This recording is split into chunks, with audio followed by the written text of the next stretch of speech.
আজকে আমাদের টপিকের নাম হচ্ছে মহাকর্ষ ও অভিকর্ষ। ঠিক আছে, আমরা ক্লাস যদি 8 এর চিন্তা করি, ক্লাস 8 এ আমরা স্যার আইজাক নিউটনের মহাকর্ষ সূত্র শিখে আসছি, বুঝছো? সেখানে এরকম একটা কথা বলা ছিল, দুটো বিন্দু ভরের বস্তুর জন্য, কি ভরের বস্তু হচ্ছে বিন্দু ভরের বস্তু, দুটো বিন্দু ভরের বস্তু, ধরো একটা বস্তুর ভর হচ্ছে m1 আর একটা বস্তুর ভর হচ্ছে m2, এই দুটি বস্তুর মধ্যবর্তী দূরত্ব ধরলাম আমি d, বুঝছো? কি ধরলাম? d। এই দুটো বস্তু অবশ্যই তারা একে অপরকে আকর্ষণ করে। তো এই আকর্ষণ বল নির্ণয় করার জন্য বিজ্ঞানী নিউটন একটা সূত্র দিয়েছেন আমাদের। তিনি বলতেছেন এই দুটো বস্তুর মধ্যে যেটা আকর্ষণ বল F, এই আকর্ষণ বলটা এদের ভরের গুণফলের সমান। এই এদের ভর যত বেশি বেশি হবে আকর্ষণ বলটা তত বেড়ে যাবে, মানে ভর যত বেশি বেশি হবে আকর্ষণ বল কি হবে? বেশি হবে। এই আকর্ষণ বলটা দূরত্বের বর্গের ব্যস্ততা কত? এই আকর্ষণ বলটা দূরত্বের বর্গের ব্যস্ততা, খুবই কমন সেন্স। এদের মধ্যে দূরত্ব বাড়লে আকর্ষণ বল কমে যাবে, দূরত্ব কমলে আকর্ষণ বল বেড়ে যাবে।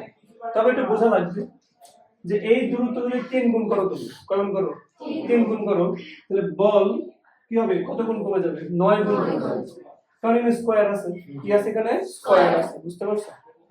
আচ্ছা, এন্ড এই দুটো সূত্র যদি আমরা একসঙ্গে করি তাহলে কেমন হচ্ছে? m1 m2 বাই এখন এই সমানুপাত চিহ্ন তুলে দিতে হবে, তাই না? এর সামনে সমান চিহ্ন দিলাম একটা, এই সমানুপাত চিহ্ন তোলার জন্য আমাদের ধ্রুবক ইউজ করতে হবে। সেই ধ্রুবকের নাম হলো বড় হাতের g। m1 m2 বাই কি বলতো? এই g কে বলা হয় মহাকর্ষীয় ধ্রুবক। কি বলা হয়? মহাকর্ষীয় ধ্রুবক। আর এই সূত্রের মাধ্যমে আমরা মহাকর্ষ বলের একটা পরিচিতি পাই, যে মহাবিশ্বের যে কোনো দুটো বস্তুকণা, কি বলতেছি? মহাবিশ্বের যে কোনো দুটি বস্তুকণা এক অপরকে আকর্ষণ করে, এই আকর্ষণ বলটাকে বলতেছি আমরা মহাকর্ষ বল। ঠিক আছে, উদাহরণস্বরূপ বললাম দুটি বিন্দু ভরের বস্তু মধ্যবর্তী আকর্ষণ বল তাদের ভরের গুণফলের সমানুপাতিক এবং মধ্যবর্তী দূরত্বের বর্গের ব্যস্তানুপাতিক। তাদেরকে একসাথে করে সূত্রটা দেখতে এমন হয়। সমান চিহ্ন আনার জন্য একটা ধ্রুবক আনতে হয়েছে, সেই ধ্রুবকের নাম তিনি দিয়েছিলেন মহাকর্ষীয় ধ্রুবক g। f সমান g into m1 m2 by কি বলতো? d। সবাই আন্ডারস্ট্যান্ড করতে পারছো? এখন এখানে একটা প্রশ্ন মাঝে মাঝে হয়, মহাকর্ষ ধ্রুবক g এর একক বের করতে বলে বা মাত্রা বের করতে বলে, কিভাবে বের করব? চলো আমরা মাত্রা এবং একক বের করাটা একটু বুঝাই। তুমি যদি যার একক বা মাত্রা বের করতে চাও তাকে তুমি এক পাশে রাখবা। কোন পাশে রাখবা? এক পাশে। জিটাকে যদি আমি এক পাশে রাখি তাহলে এই ডিটাকে আমার এই পাশে গুণ করতে হবে, তাহলে কি হবে বলো? f d স্কয়ার গুণ হয়ে গেল। আর এইটা গুণ আকারে আছে না, তাহলে এই পাশে গেলে ভাগ হয়ে যাবে না, তাহলে ভাগ দিলাম আমি m1 এখন পারা খুবই দরকার তোমাদের এটা। বলের একক হচ্ছে নিউটন, সবাই জানো বলের একক কি? নিউটন। d মানে দূরত্ব, দূরত্ব ধরা হয় মিটার, তাহলে মিটার স্কয়ার। আর ভরের একক ধরা হয় কি? কেজি, তাহলে কেজি ইনটু কেজি আছে না এখানে, তাহলে কি হলো? Newton meter square divided KG square. আমি যদি নিউটন মিটার স্কয়ার রাখি আর কেজিটাকে উপরে নিয়ে যাই তাহলে কেজি লিখতে হয়, মানে ভাগের কারণে একটা মাইনাস, মানে ইনভার্স চিহ্ন বলে, কি চিহ্ন বলে? ইনভার্স। আর সেই 2 ছিল 2টা লিখে দিতে হবে। তাহলে মহাকর্ষ ধ্রুবক g এর একক হলো newton meter square per KG square. Newton meter square per কি বলতো? KG square. এখন আমরা g এর মানটা একটু মনে রাখবো। g এর মানটা হলো মহাকর্ষ ধ্রুবক g এর মান হলো 6.67 × 10⁻⁻11 newton meter square per KG square. এর মানটা খুব ভালোভাবে মনে রাখবো, 6.67 × 10⁻11 newton meter square per KG square. এই মানটা একটু মনে রাখবো, ঠিক আছে? এখন খুব মজা হবে, ক্লাসটা খুব মজা। থামো। এখন আমরা জানতে চাচ্ছি আসলে যদি আমাদের কাছে কখনো জানতে চাওয়া হয় এই মহাকর্ষ ধ্রুবক g এর মাত্রা বের করো, কি বের করতে বললো? মাত্রা। আমি তোমাদের মাত্রা বের করা শিখিয়েছিলাম, বেশিরভাগ মানুষ ভুলে গেছো, একটু মনে করানোর জন্য বলে দিই। ভরের মাত্রা ইংরেজি নাম ম্যাস থেকে আসছে। ভরের মাত্রা বলা হয় বড় হাতের m, বড় হাতের কি? সরণ বা দূরত্ব, সরণ বা কি? দূরত্ব। দূরত্বের ইংরেজি তো লেন্থ, ওখান থেকে আসছে l, কি আসছে বলতো? লেন্থের ইংরেজি নাম প্রথম অক্ষর থেকে আসছে l।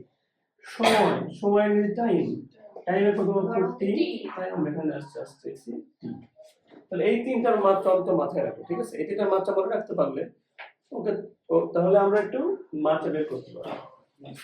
জি সমান আমরা একটু আগে লিখেছিলাম, জি সমান লিখেছিলাম F D square divided m1 m2, মনে করে দেখো। এখন মাথা খাটাও তো দেখি সবাই একটু। এফ মানে তো আমরা এম এ লিখতে পারি, এটা তো মানুষ সবাই নাকি, কাল কিন্তু শিখালাম। এফ মানে কি লিখতে পারি? এম। তোমরা সবাই জানো ত্বরণ, ত্বরণ মানে তোমরা সবাই জানো বেগ বাই সময়, ত্বরণ মানে তোমরা সবাই জানো কি বেগ বাই সময়। আমরা বেগ মানে কি সরণ বাই সময়, লেখা যায় না? সময় সময় গুণ করলে কি হয়ে যায়? সময় পুরো স্কয়ার। এখন ত্বরণের মাত্রা চলো বের করি। সরণের মাত্রা কি? সরণের মাত্রা হলো এল, টি এর মাত্রা টি, উপরে গেলে তাহলে কি হচ্ছে এল ইনভার্স 2। দেখো আমরা ত্বরণের মাত্রা বের করে নিলাম, বুঝছো? এখন এটা বসাবো চলো। এম মানে তো ভর বুঝি আমরা, ভরের মাত্রা কি? ভর মাত্রা দিই। ত্বরণের মাত্রা কি? এল ইনভার্স 2। ডি মানে দূরত্ব, দূরত্বের মাত্রা মাত্রা শিখলাম কি? এল। এম মানে তো ভর, ভরের মাত্রা তো আমি একটু আগে দেখতেছি কি? এম। কয়টাই বলছি এক টাইম কেটে দিলাম। তোমরা বলো 6 থেকে পড়তেছো, বেস বেস মিলে গেলে কি মিলে গেলে? বেস বেস মিলে গেলে পাওয়ার পাওয়ার যোগ হয়।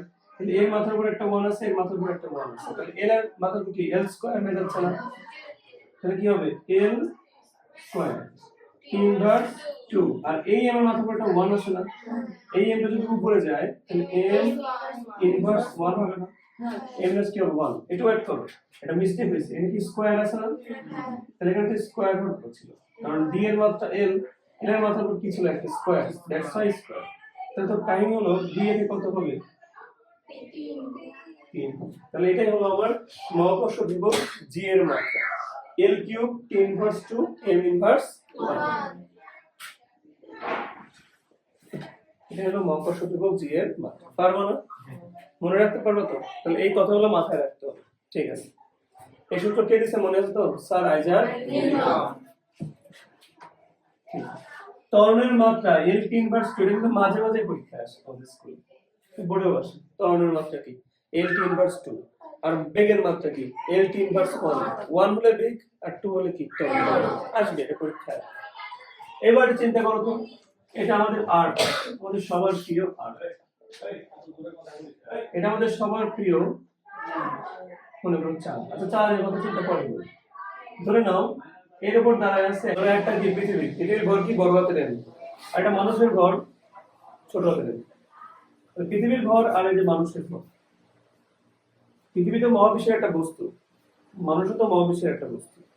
এই দুটো বস্তুর মধ্যে অবশ্যই আকর্ষণ বল রয়েছে, সেই আকর্ষণ বলটা কেন বলেছিলাম? মহাবিশ্ব।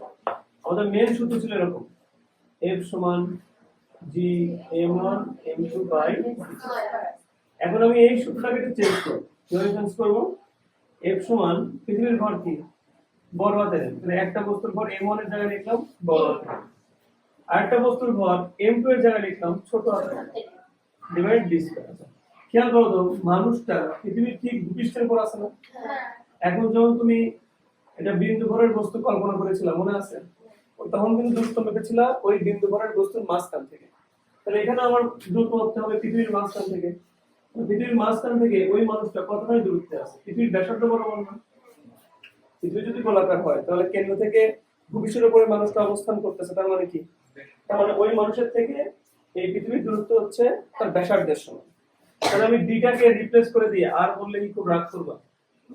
মানে মানতে তো অস্বীকার নয় যে আমি আর দিতেই পারি, আর মানে বুঝাচ্ছি আমি পৃথিবী এবং ওই মানুষটার মধ্যবর্তী দূরত্ব। তাহলে F সমান G m by r square. Doubt আছে কোনো? এটা লেখা যায়। এখন একটা কথা মাথায় রাখতে হবে, পৃথিবীর মহাকর্ষ বলকে মানুষ বলতেছে অভিকর্ষ বল। কি বললাম? পৃথিবীর মহাকর্ষ বলকে মানুষজন দাবি করতেছে এটা কি বল? অভিকর্ষ। তার মানে ব্যাপারটা এরকম, ভাবো তো সবাই, দুইটা বস্তুর মধ্যে যদি একটা পৃথিবী হয় ওই মহাকর্ষ বলকে বলবো আমরা অভিকর্ষ বল। যেমন ধরো পৃথিবী ও চাঁদের মধ্যবর্তী আকর্ষণ বলকে আমরা বলি অভিকর্ষ বল। কেন? কারণ পৃথিবী ও চাঁদ একটাকে পৃথিবী না, এই জন্য এটা অভিকর্ষ বল। তাহলে চাঁদ আর সূর্য হলে কি অভিকর্ষ বল হবে? তখন হয় মহাকর্ষ বল। কারণ চাঁদ আর সূর্যের মধ্যে কেই কি না? পৃথিবী না। বুঝতে পারছো তো? তাহলে আমি বলতেছিলাম যে দুইটা বস্তুর মধ্যে একটা যদি পৃথিবী হয় তার বলটাকে বলবো আমরা অভিকর্ষ বল। এটা কোনো ডাউট আছে আমাদের? আচ্ছা, এবার একটা মজার কথা বলবো। আমরা আবার এটাও বলতেছি, এই যে অভিকর্ষ বল আমরা চিল্লাচ্ছি, অভিকর্ষ বল মানে কি? পৃথিবী কাউকে যে বল আকর্ষণ করে সেটাই হলো কি বল? অভিকর্ষ বল। এই অভিকর্ষ বলটাই কিন্তু আমরা বলতেছি ওজন। তাই না বলো? অনেকে জানো না মনে হয়। অভিকর্ষ বলটাকে আমরা কি বলতেছি? পৃথিবী আমাকে তোমাকে যে বল আকর্ষণ করে সেটাই হচ্ছে অভিকর্ষ বল, আর সেটাই হলো ওজন। তাহলে ওজন কিন্তু এক প্রকার বল, মনে থাকবে। ওজন এক প্রকার কি বলতো? বল। বল একক যদি নিউটন হয়, ওজন এককটাও কি হবে? তোমরা ছোটবেলা থেকে পাবে এটা, কমন সেন্স কাজে লাগে। আমি অনেক আগে বহুবার বলছি, তুমি যেখানে বল প্রয়োগ করবা সেখানে ত্বরণ সৃষ্টি হয়। সেখানে কি সৃষ্টি হয়? ত্বরণ সৃষ্টি হয়। তাহলে অভিকর্ষ বলের কারণে একটা ত্বরণ সৃষ্টি হয়। বলো, অভিকর্ষ বলের কারণে যে ত্বরণটা সৃষ্টি হয় তাকে বলি আমরা জি, বা অভিকর্ষ ত্বরণ। কি বলি আমরা? অভিকর্ষ ত্বরণ, যার মানটা আমাদের মুখস্থ 9.8 মিটার পার সেকেন্ড। তার ত্বরণের একক হচ্ছে মিটার পার সেকেন্ড। তাহলে বলো, আমরা কালকেই শিখলাম f সমান কি শিখছি আমরা বলতো? m। তাহলে f সমান m এর জায়গায় m ই রাখলাম, কিন্তু এখন তো তুমি অভিকর্ষ বল করতেছো, তার ত্বরণটা a লেখা যাবে? তাহলে f সমান থেকে m জি লেখা যায়। তাহলে অভিকর্ষ বল বা ওজন সমান কিন্তু লেখা যায় f সমান m জি। ওজনে তোমার w দ্বারা প্রকাশ করো না, w সমান তোমার কিন্তু লেখো m জি। আমাদের কাছে প্রবেশ করলো। তাহলে f সমান m, যেটা কার সূত্র? অভিকর্ষ বলের সূত্র। কার সূত্র? অভিকর্ষ বলের সূত্র। একটু দাঁড়াও, এটাও তো অভিকর্ষ বলের সূত্র। f সমান g mm বাই কি r স্কয়ার, এটাও তো অভিকর্ষ বলেরই সূত্র, তাই না? এই যে পৃথিবীর যে কাউকে আকর্ষণ করলে সেটাকে আমরা মহাকর্ষ না বলে কি বলি? অভিকর্ষ। তাহলে এটাও f, এটাও f, পরস্পর সমান বলা যায় না। তাহলে কি লেখা যায়? যদি পরস্পর সমান হয় তাহলে g mm by r square সমান লিখতে পারি, বলতে পারি। তাহলে দুই পক্ষ থেকে ছোট হাতের m টা কি হয়ে যাচ্ছে? কেটে যাচ্ছে না? তাহলে বস্তুর ভর কি আর নির্ভর হচ্ছে এখানে? এই সূত্রে কোথাও কি আর বস্তুর ভর, যে ছোট বস্তুর ভর মানে ওই যে মানুষটার ভর কি আর থাকলো? তাহলে ওই মানুষটার উপর যে অভিকর্ষ ত্বরণটা কাজ করতেছে 9.8, এই 9.8 এ জি এর যে সূত্র কি থাকলো বলো তো? gm by r square. তোমরাই বলো, এই যে আমাদের অভিকর্ষ ত্বরণ, এই জি এর মানটা কার কার উপর নির্ভর করতেছে? ওই মানুষটার উপর কি নির্ভর করতেছে? এই মানুষটাকে ঘরটাকে এখানে আছে, তার মানে কি এই জি এর মান কোনো মানুষের ঘরের উপর নির্ভর করে না। এক কথায় মানুষ কেন কোনো বস্তুর ঘরের উপর কি করে না? নির্ভর করে না। আমাকেও পৃথিবী যে ত্বরণে টানবে, তোমাকেও পৃথিবী সেই ত্বরণই প্রয়োগ করবে। তার মান কত হবে? 9.8। এই পরীক্ষা কিন্তু নিউটন করেছিলেন বায়ুশূন্য স্থানে। কত স্থানে? বায়ুশূন্য স্থানে একটা পালক আর একটা আপেল ফেলেছিলেন। দুইটা জিনিসই একসঙ্গে মাটিতে পড়েছিল। বাস্তব জীবনে কি তাই হয়? পালকটা পরে পরে আর আপেলটা আগে। কেন এমন হয়? কারণ বাতাসের কারণে। বাতাসের ঘর্ষণ বলের কারণে কি করে? আপেল ভারী জন্য দ্রুত পড়ে যায়, আর পালকটা দিয়ে ভেসে ভেসে পড়ে। কেন? বাতাসের ঘর্ষণ বল থেকে তাই। তার মানে জি এর মান কোন বস্তুর ভরের উপর নির্ভর করে না। তাহলে আমি পাশে সাইড নোট দিতে পারি, জি এর মানটা কি নিরপেক্ষ বলো? জি এর মানটা, জি মানে কি? মহাকর্ষ ধ্রুবক না? জি মানে মহাকর্ষের মান আমরা অনেক জানি, তোকে শিখলাম 6.67 গুণ 10 পাওয়ার মাইনাস 7। এম মানে কি? ওই পৃথিবীর ভর ছিল না? পৃথিবীর ভরটা তোমরা মুখস্থ রাখবে 5.98 গুণ 10 পাওয়ার 24 কেজি। অনেক ভর। পৃথিবীর ভর কত? 5.98 গুণ 10 পাওয়ার 24 কেজি। পৃথিবীর ভরের মান বড় হাতের এম। আর মানে কি? পৃথিবীর ব্যাসার্ধ না? পৃথিবীর ব্যাসার্ধটা একটু মুখস্থ রাখার চেষ্টা করবা। 6.37 গুণ 10 পাওয়ার 6 কিলোমিটার। ঠিক আছে? সরি মিটার, সরি 6.37 গুণ 10 পাওয়ার 6 মিটার। তাহলে এই ব্যাসার্ধ, এই ভর আর মহাকর্ষ ধ্রুবক বসালে জি এর মান আসে 9.8 মিটার পার সেকেন্ড, যেটাকে আমরা জি এর আদর্শ মান মনে রাখি।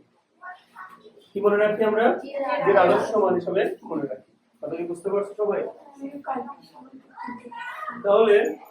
তাহলে জি এর মানটা আসলে কি বস্তুর উপর নির্ভর করে না, আমরা ক্লিয়ার হয়ে গেছে, তাই না? কিন্তু আরেকটা সাইড নোট মনে রাখা লাগবে, জি এর মান নির্ভর করে স্থানের উপর। কার উপর নির্ভর করে? জি এর মান স্থানের উপর নির্ভর করে। এটা কি হবে? দেখো পৃথিবী কি সুষম গোলক? পৃথিবীর আকৃতি কিন্তু পৃথিবীর মতো, তার পেট বরাবর একটু মোটা আর মাথা আর নিচ বরাবর একটু চ্যাপ্টা। তা পৃথিবীতে যদি আসানোর চেষ্টা করি একটু ভালো করে বোঝানোর জন্য, চললাম দেখতে এমন পৃথিবী। কারণ পৃথিবীর মাঝ বরাবর জায়গাটা কি বেশ বড়, আর উপরের দিকে জায়গাটা একটু ছোট। মানে ব্যাসার্ধ এই জায়গায় একটু বড় বড় লাগবে না, আর ব্যাসার্ধ এই জায়গায় কি লাগবে? ছোট লাগবে। এই জায়গায় কি লাগবে? ছোট লাগবে। আর এই জায়গাগুলোতে ব্যাসার্ধ কি লাগবে? বড়। এই যে পেট বরাবর যে জায়গাটা, এই অঞ্চলটাকে বলা হয় বিষুবীয় অঞ্চল। বিষুবীয় বা নিরক্ষীয় অঞ্চল। কি অঞ্চল? বুঝছো? বা ইকুয়েটর জোন, মানে ইকুয়েটর অঞ্চল, নিরক্ষীয় অঞ্চল বা বিষুবীয় অঞ্চল। এই অঞ্চলগুলোতে আর এর মান কি হয়? বড়। আর এই অঞ্চলগুলোকে বলি আমরা মেরু অঞ্চল। কি বলি আমরা? মেরু অঞ্চল। এটাকে বলি আমরা মেরু অঞ্চল। মেরু অঞ্চলগুলোতে আর এর মান ছোট। মানে কমন সেন্স কাজে লাগাও। এই আর এর সাথে জি এর সম্পর্ক কি উল্টা না? আর আছে নিচে আর জি আছে উপরে, তাহলে আর যেখানে বড় হবে সেখানে জি ছোট হবে, আর আর যেখানে ছোট হবে জি সেখানে কি হবে? বড় হবে। তাহলে কমন সেন্স কাজে লাগালেই বোঝা যায়, যেহেতু বিষুবীয় অঞ্চলে আর এর মান কি বড়, তাহলে এখানে জি এর মান কি হবে? কম। আর মেরু অঞ্চলে যেহেতু আর এর মান কম, তাহলে এখানে জি এর মান কি হবে? বেশি। সবাই কি বুঝতে পারছো? তাহলে কি জি এর মান কোন বস্তুর ভরের উপর নির্ভর না করলেও স্থানের উপর নির্ভর করতেছে না? ভিন্ন ভিন্ন স্থানে জি এর মান কেমন আচরণ করতেছে? ভিন্ন ভিন্ন আচরণ করতেছে না? এই জন্য বলছি আমি, জি এর মান বস্তু নিরপেক্ষ হলেও স্থান নিরপেক্ষ নয়। স্থান নিরপেক্ষ। সবাই কি বুঝছো কথাটা? না ভুলে যাবো এটা? বুঝছো সবাই? তাহলে আমরা জি বের করার কিন্তু অলরেডি সূত্র শিখে গেলাম, তাই না? জি সমান জিএম বাই কি বলো? আর স্কয়ার। কিন্তু এই সূত্রটা কার জন্য প্রযোজ্য? ভূপৃষ্ঠের জন্য প্রযোজ্য। মানে ভূপৃষ্ঠের কোনো একটা স্থানে তুমি যদি জি এর মান বের করতে চাও, তুমি এই সূত্রের সাহায্যে বের করতে পারো। কিন্তু ঘটনা হচ্ছে, তোমাদের মাঝে এরকম বুদ্ধি আসতেই পারে যে আমাদের প্রিয় আর্থ, এই আর্থের উপরে আমাদের বিশাল বড় একটা গাছ লাগাইলাম। বললাম এই গাছের উচ্চতা অনেকখানি বড়, ভূমি থেকে এই গাছের উচ্চতা মনে করো সাপোজ এই পরিমাণ উচ্চতা এই গাছটা অবস্থিত। কোনো কারণে তোমরা গাছের মাথায় উঠে গেছে, বুঝছো? এখন তুমি বলতেছো আমাদের এই গাছের মাথায় উঠে যাই, এই জায়গায় এই মানুষটার উপরে জি এর মান কত হবে? আমরা জানি জি এর মান কত হয়? 9.8 মিটার পার সেকেন্ড। কিন্তু পরীক্ষা করে দেখা গেল যখন তুমি এরকম উঁচু কোনো জায়গায় উঠো, ধরো এভারেস্ট পর্বতে উঠছো বা উঁচু কোনো বিল্ডিং এ উঠছো বা একটা গাছে উঠছো, উঠছো কিনা, তখন তোমার উপর আর জি এর মান সেম থাকে না। কারণ আমরা আগেও শিখছি জি এর মান কিন্তু স্থান নিরপেক্ষ নয়। ভিন্ন ভিন্ন স্থানে জি এর মান কি হতে পারে? ভিন্ন ভিন্ন। তাহলে তুমি কি আর পৃথিবীতে আসো? তুমি যখন গাছে উঠে উঠছো, তোমার জি এর মান চেঞ্জ হওয়ার কথা না? বলো কথা বলো, জি এর মান চেঞ্জ হওয়ার কথা না? এটাকে বলতেছি আমরা পৃথিবী থেকে উঁচু কোনো স্থান। পৃথিবী থেকে কোন স্থানে? পৃথিবী থেকে উঁচু স্থানে, বুঝছো? সেখানে জি এর মান তো আগের মতো হবে না, এটাকে বললাম আমরা জিএইচ। কি বলতেছি আমরা? উঁচু কোন স্থানে নাম দিলাম জি এর মান বের করার জন্য জিএইচ। তো তোমরাই বলো জিএইচ সমান তাহলে কি হবে? উঁচু স্থানে গেলে কি বড় হাতের জি চেঞ্জ হয়ে যাবে? মহাকর্ষ ধ্রুবক তো সব জায়গায় ধ্রুবক, ও আবার চেঞ্জ হবে কেন? উঁচু কোন স্থানে গেলে কি পৃথিবীর ভর চেঞ্জ হয়ে যাবে? পৃথিবীর ভর যা আছে তাই থাকবে, ডিভাইড, কিন্তু আর চেঞ্জ হয়ে যাবে না। কারণ আগের বার তুমি এখানে দাঁড়াইছিলা, তখন তো এখান থেকে পৃথিবীর দূরত্ব ছিল তার ব্যাসার্ধের সমান, বাট এখন তুমি এখানে দাঁড়ায় না, তুমি গাছে উঠে গেছো, তাহলে তোমার পৃথিবী থেকে তোমার দূরত্ব কেমন হয়ে গেছে? এখান থেকে এটুকু ছিল আর, আর এখান থেকে এটুকু কত বলতো? এইচ। মানে বেড়ে গেছে না? আর প্লাস এইচ হোল স্কয়ার। তুমি বুঝতে পারছো? এই যে আমাদের সূত্র জি সমান জিএম বাই আর স্কয়ার, এখন হয়ে গেছে জিএইচ সমান G M by R plus H whole square. H মানে কি? তুমি যতখানি উচ্চতায় উঠেছো ততটুকু উচ্চতা। এখন আর এর মান যদি তুমি মিটারে বসাও, তাহলে এইচ এর মান মিটারে বসাবা। কথা বলনি? জি এর মান তুমি যেভাবে লেখছিলা সেভাবে বসাবা, বুঝছো? এম এর মান তো কেজিতে লিখবা অবশ্যই, ভর কিসে লিখতে হয়? কেজিতেই লিখতে হয়। তাহলে তুমি জি এর মান হবে এত মিটার পার সেকেন্ড স্কয়ার। সবাই কি বুঝতে পারছো আমার কথাগুলো? না বুঝলি? এখন তোমাকে দুষ্টামি করে একটা পরীক্ষার প্রশ্ন দিল, যে প্রশ্নে তোমাকে মহাকর্ষ ধ্রুবকের মান দেওয়া নাই, পৃথিবীর ভর দেওয়া নাই এমন দুষ্টামি প্রশ্ন করতে পারে। পৃথিবীর ভরও দেওয়া নাই, আবার কি দেওয়া নাই, মহাকর্ষ ধ্রুবকের মানও দেওয়া নাই, কিন্তু বলে দেওয়া আছে পৃথিবীর অভিকর্ষ স্তরের মান 9.8। আমরা তো জানি 9.8। এমন অবস্থায় ম্যাথ করার একটা বুদ্ধি আছে। তুমি কি করো, এটাকে 2 নম্বর সমীকরণ দাও, এটাকে 1 নম্বর সমীকরণ দাও। সাহস করে কি 2 নম্বর সমীকরণকে 1 নম্বর সমীকরণ দ্বারা ভাগ করতে পারো না? ভাগ করলে কি হয় বলো তো, gh/g হয় এখানে, gh/g, আর ওখানে কেমন হয়, gm/r+h² গুণন r²/gm। দেখো আমি ভাগটাকে উল্টাই দিচ্ছি, উল্টা দিলে গুণ হয়ে যায় না, ভাগটাকে উল্টাই দিলে কি হয়ে যায়, গুণ। দেখো gm আরামে কাটাকাটি করা যাচ্ছে, আর এখানে হচ্ছে r²/r+h, দেখো gh/g। এখন যদি সাহস করে এই জিটাকে কি ওই পাশে পাঠাতে পারি না, তাহলে কি হয়, r²/r+h² কি লেখা যায়, এই যে নতুন একটা সূত্র পেলা, এই সূত্রের মধ্যে কোথাও কি বড় হাতের m বা বড় হাতের জি থাকলো? তাহলে কিন্তু বড় হাতের জি আর বড় হাতের m ছাড়া তুমি এই সূত্রের সাহায্যে কি করতে পারো, যে কোনো উচ্চতায় অভিকর্ষ স্তরের মান বের করতে পারো। যেখানে শুধু লাগবে তোমার 9.8 লিখতে হবে, পৃথিবীর ব্যাসার্ধ লাগবে, আর কি লাগবে, এই মানে উচ্চতা তো বলা থাকে, তুমি 100 মিটার উচ্চতা বের করো, এই সমান কত বসাবা, 100 মিটার। তুমি কি বুঝতে পারছো? তাহলে আমরা কিন্তু জি বের করার দুইটা ফর্মুলা শিখলাম। উঁচু কোন স্থান, কোন স্থানে বলতো, উঁচু কোন স্থান। আর তোমাদের মাথার মধ্যে প্রশ্ন আসতে পারে না যে স্যার আমাদের যদি এই পৃথিবীর ভর দেওয়া না থেকে পৃথিবীর ঘনত্ব দেওয়া থাকে, কি দেওয়া থাকে বলতো, তাহলে মন দিয়ে শুনি, ডেনসিটি মানে কি বলতো, ঘনত্ব।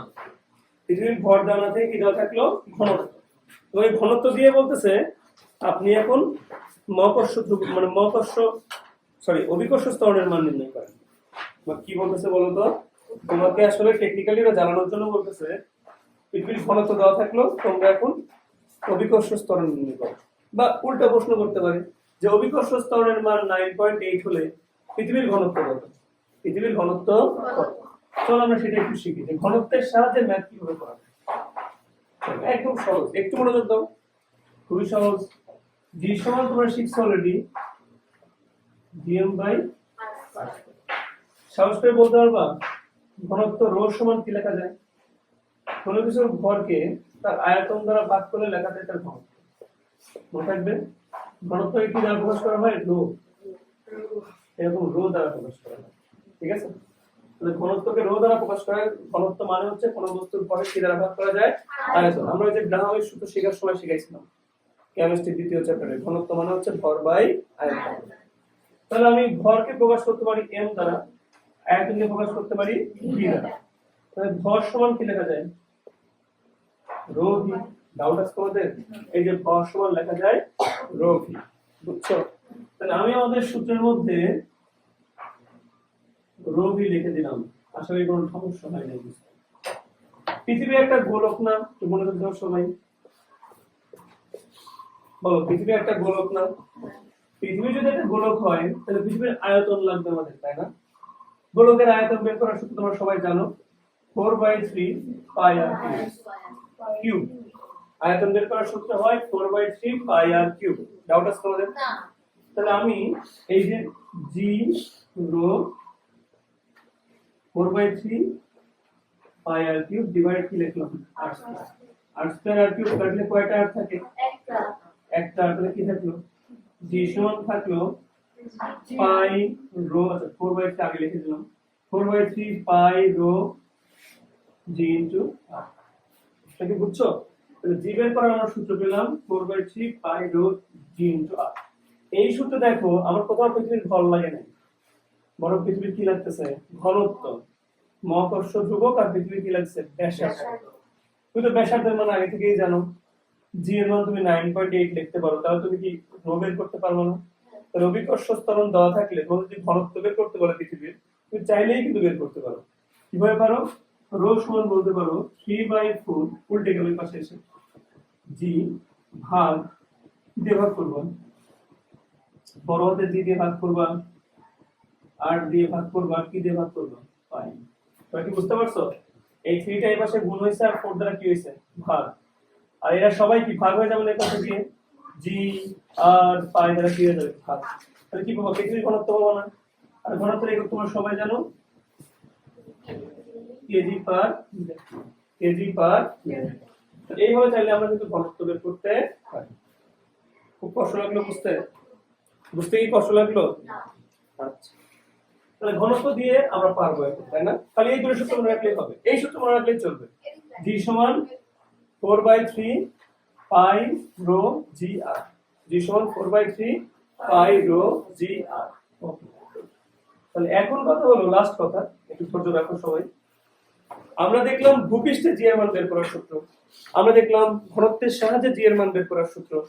এখন আমরা শিখবো যদি পৃথিবী থেকে উপরে না গিয়ে ধরো আমরা কোনো খনির মধ্যে ঢুকে গেলাম, মানে পৃথিবীর মধ্যে ঢুকে যাচ্ছি আমরা, এবার কোথায় যাচ্ছি আমরা? পৃথিবীর মধ্যে ঢুকবো আমরা। তাহলে কি হবে? তাহলে কি নিম্ন কোন স্থান শিখতেছি আমরা, নিম্ন কোন স্থানে আমরা কি শিখবো এখন? জি এর মান নির্ণয় করা শিখবো। এটা আমাদের পৃথিবী, ভালো কথা। তুমি আগে এখানে ছিলা, দাঁড়ায় ছিলাম, এখন তুমি কোথায় প্রবেশ করছো? ধরো তুমি সাপোজ এইখানটায় প্রবেশ করছো, তাহলে তুমি অবশ্যই এটা নিচু স্থানে ঢুকে পড়ছো। তাহলে এখন কি তুমি আর উচ্চতায় আসছো? তুমি কতখানি নিচে নেমে গেছো? এইচ পরিমাণ তুমি নিচে নেমে গেছো। তার মানে কি তোমার অবস্থান থেকে এখন পৃথিবীর দূরত্ব কি আর আছে বলো? এখন কি আর মাইনাস এইচ হয়ে গেছে না বলো? তুমি এখন আর ভূপৃষ্ঠে নাই, তুমি বরং কতখানি নেমে গেছো? এইচ পরিমাণ নিচে নেমে গেছো। তার মানে তোমার এখন অবস্থান কেন্দ্র থেকে কতখানি দূরত্বে? আর মাইনাস এইচ দূরত্বে। বুঝতে পারলে কথাটা? সমস্যা আছে। তুমি এখন সাহস করে বলতেই পারো তাহলে জি ডট ডট মানে বোঝাচ্ছে গভীরে। জিএম বাই আমরা শিখেছিলাম কি আর স্কয়ার, এখন শুধু ক্যালকুলেট করো আর মাইনাস এইচ হোল স্কয়ার, কারণ আগের বার উপরে গেছিলাম আর প্লাস এইচ হইছে, এবার নিচে আসতে তাহলে কি হবে? নরমালি তো এমনই হওয়ার কথা, তাই না? কিন্তু সমস্যা আছে একটা, একটা থিওরি আছে যার নাম হলো শেল থিওরি। কি থিওরি? Shell theory. এই থিওরি অনুযায়ী ঘটনাটা কি হচ্ছে দেখো, তুমি যেহেতু নিচের দিকে নেমে গেছো না, তুমি তো এখন এখানে অবস্থান করতেছো। তুমি যদি এই রেডিয়াস ধরে মানে এই ব্যাসার্ধ ধরে একটা বৃত্ত কল্পনা করো, কি কল্পনা করো? বৃত্ত। তুমি তাহলে এই বৃত্তাকার কাঠামোর উপরে এখন অবস্থান করতেছো, তুমি আর আগের বৃত্তের উপর অবস্থান করতেছো না। তুমি যত নিচের দিকে নেমে গেছো তার মানে কি তুমি তোমার নিচের দিকে নামার কারণে ওই গোলকের আয়তনটাও টেকনিক্যালি হয়ে গেছে, কমে গেছে। তাহলে শেল থিওরির মতে এই পুরো পৃথিবী আর তোমাকে আকর্ষণ করতে পারতেছে না, বরং তোমাকে এই ডট ডট দিয়ে আঁকানো যে গোলকটা আছে না, এই গোলকটা তোমাকে আকর্ষণ করতেছে, আকর্ষণ করতেছে। আর তোমরাই বলো পুরো পৃথিবীর ভর যা ছিল এই ছোট গোলকের ভর কি তা আছে আর? তাহলে কি এম দিয়ে ম্যাথ করলে কি অঙ্ক হবে? কারণ এমটা তো চেঞ্জ হয়ে গেছে। এই জন্য আসলে এখানে এম ডট দেওয়া দরকার, যে আমি যেহেতু গভীরে যাচ্ছি তাহলে এমটার আগের মতো এম নাই, এমটা কি হয়ে গেছে? পরিবর্তন। আমরা যে এম মুখস্থ করে রাখছি সেই এমটা দিয়ে ম্যাথ করলে আর অঙ্কটা হয়। তাহলে এখন আমাদের কি হবে? আমরা তো এম জানি না। এর জন্য নিম্ন কোন স্থানে গেলে ম্যাথ করতে হয় ঘনত্ব দিয়ে। কি দিয়ে ম্যাথ করতে হয়? ঘনত্ব। কেন ঘনত্ব দিয়ে ম্যাথ করতে হয়? নরমালি পৃথিবীর একটা কি গড় ঘনত্ব আছে না? পৃথিবীর সমস্ত জায়গার ঘনত্ব কি ধরা হয়? গড়ে একটা নির্দিষ্ট ধরা হয়। তুমি উপরে থাকো, নিচে থাকো, গভীরে যাও, সব জায়গায় পৃথিবীর ঘনত্ব কি ধরা হয়? একটা নির্দিষ্ট ঘনত্ব ধরা হয়। বুঝছো?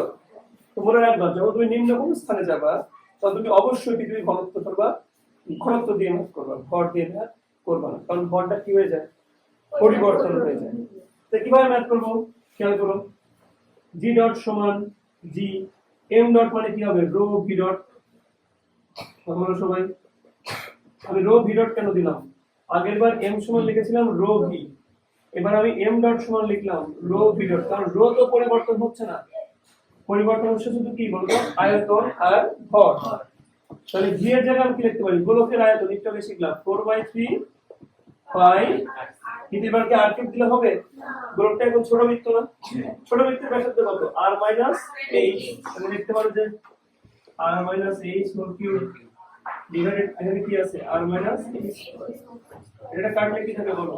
আর মাইনাস, তো কি থাকে? 4/3 pi rho G R minus.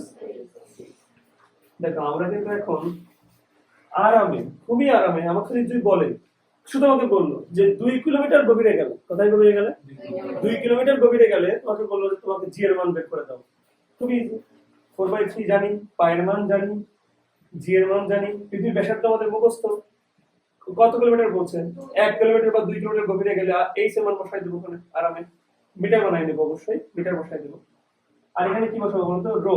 পৃথিবীর ঘনত্ব দেওয়া থাকবে, বা চাইলে আমরা ওই সূত্র প্রয়োগ করে বেরো করতে পারি, মনে আছে? হ্যাঁ, বেশিরভাগ সময় দেওয়া থাকে। আর যদি তুমি জানা না থাকে, তুমি কি বের করতে পারবো না? বড় তো কেন পারবো? একটু আগে সূত্র লিখেছি রো বের করার, ওই সূত্রটা সবকিছুর মান তুমি জানো। ছোট জি এর মান বসাবো 9.8, আর এর মান বসাবো, বসাই কিন্তু তুমি চাইলে রো এর মান বের করে নিতে পারো, পারো না? হ্যাঁ, অবশ্যই থাকে। আমার মানটা এক্স্যাক্টলি এখন মাথায় নেই, আমি লিখে দিতাম, বুঝছো? তোমাদের হোমওয়ার্ক না, তোমাকে আগে রো এর মান বের করে নিয়ে আসো, সমস্যা কি? ওই সূত্রতে খালি ভ্যালুগুলো বসাই দিলেই রো এর মান বের হয়ে আসবে, ঠিক আছে? এখন তাহলে জি ডট সমান কি হলো? 4/3 pi rho G R minus H. তো কি বুঝছো? তাহলে এই সূত্রে তোমাকে যদি বলা হয় 2 কিলোমিটার গভীরে তুমি কি বের করে দাও, জি এর মান বের করে পারবে না? সহজ করে বলো, পারবা কি পারবে না? এখন কোনো কারণে পরীক্ষা হলে তোমাদের রো এর মানও বলে গেছে, এবং তুমি রো এর মান বের করার মতো অবস্থায় নাই, সময় পাচ্ছ না বা চেষ্টাও করতে চাচ্ছ না, সেটা একটা সুন্দর বুদ্ধি আছে। কিরকম বুদ্ধি? তুমি একটু আগে জি বের করার সূত্র কি শিখছিলা? রো দিয়ে 4/3 পাই রো জি আর, এটা কোনটা সূত্র শিখছিলাম না? এটাকে দাও 1 নম্বর সমীকরণ, আর এটাকে দাও 2 নম্বর। 2 নম্বর সমীকরণটা যদি আমরা 1 নম্বর সমীকরণ দ্বারা একটু ভাগ করি, তাহলে কি হবে বলো?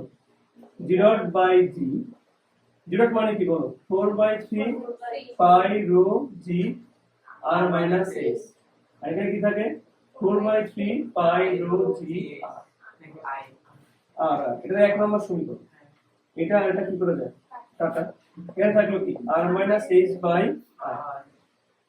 অন্তত এটা তোমরা সবাই জানো, a প্লাস b বাই যদি c থাকে, এটাকে তোমরা লিখতেই পারো a by c plus b by c। নিচে যদি একটা থাকে, একটা দিয়ে সবাইকে কি করে দেওয়া যায়? ভাগ করে দেওয়া যায়। যদি তাই হয় তাহলে বলো r কে r দ্বারা ভাগ করলে কি হয়? 1, আর h কে r দ্বারা ভাগ করলে যা আছে তাই h হয়।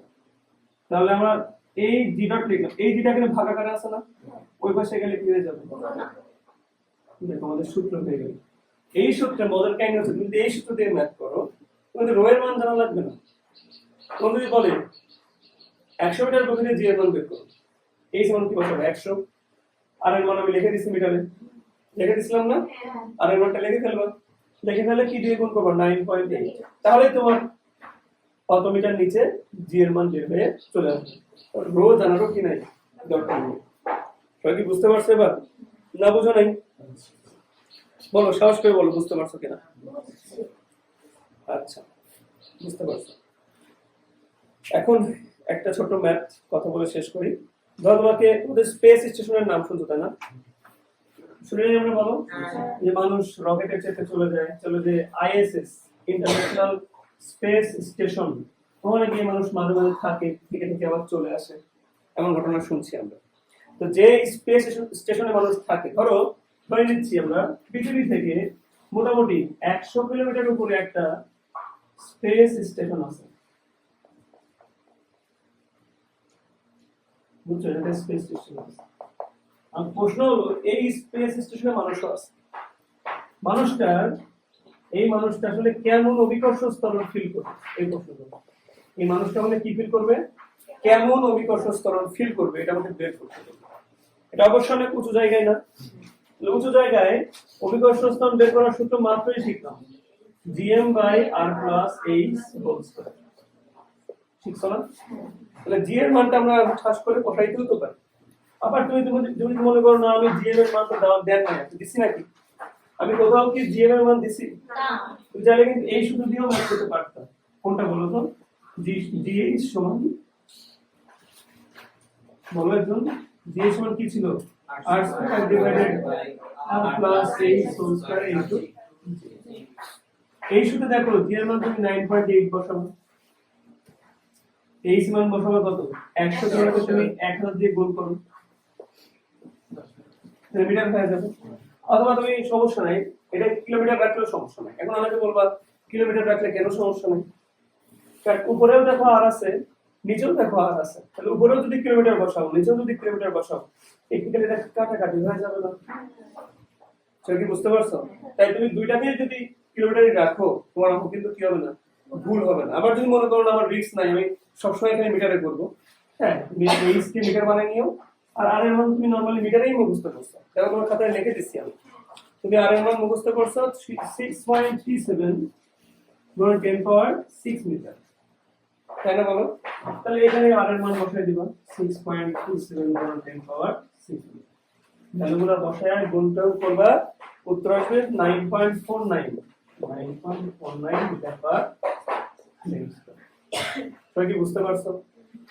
এইভাবেও করতে পারো, এইভাবেও করতে পারো, যদি তোমার জি এর মান আর এম এর মান মনে থাকে। সবাই কি বুঝতে পারলা না বুঝো নাই? অনেকে প্রশ্ন করে যে আসলে যখন আমরা মানুষরা যখন মনে করো মহাশূন্য জলের চেপে অনেক উপরে উঠে যায়, এটা তো মাত্র 100 কিলোমিটার, তাই না? মানুষ তো অনেক উপরে উঠে, প্রায় 10,000 কিলোমিটার উপরে উঠে চলে যায়। অত উপরে গেলে মানুষ ভাসে না শূন্য? দেখি আমরা টিভিতে দেখছি মানুষজন শূন্যে ভাসে, ওখানে কি আসলে অভিকর্ষ ত্বরণের মান শূন্য হয়? আসলে শূন্য হয় না, আমার করে এতটাই কম হয় যে মানুষকে পৃথিবী কি করতে পারে না, তার নিজের দিকে আকর্ষণ করতে পারে না, যার কারণে মানুষ আরামে কি করতে পারে, ভাসতে পারে। বুঝতে পারছো কথাটা? মানে ওখানে অভিকর্ষ ত্বরণ দূরে গেলে কি কমে যাওয়ার কথা না? এত দূরে চলে গেছে তোমার উপর আর অভিকর্ষ ত্বরণ কি করতেছে না, কাজ করতেছে না। বুঝতে পারছো কি? আর একটা মজার কথা মনে রাখবা, তবে পৃথিবীর কেন্দ্রে চলে যাবা, কই চলে যাবে? পৃথিবীর কেন্দ্রে যদি চলে যাও তাহলে কি আর আর থাকবে? তুমি ভবিষ্যৎ ছিল আর ছিল, আস্তে আস্তে আর মাইনাস এইচ কমতে কমতে কমতে কমতে কই চলে আসছে? পৃথিবীর কেন্দ্রে কি আর জি এর মান থাকবে? সেই জি এর মান কি হবে? শূন্য। তুমি যদি কোনোভাবে পৃথিবীর কেন্দ্রে যেতেই পারো, সেখানে তুমি আসলে শূন্যে থাকবা, সেখানে আসলে জি এর মান নাই, জি এর মান কি? শূন্য। সবাই কি বুঝছো?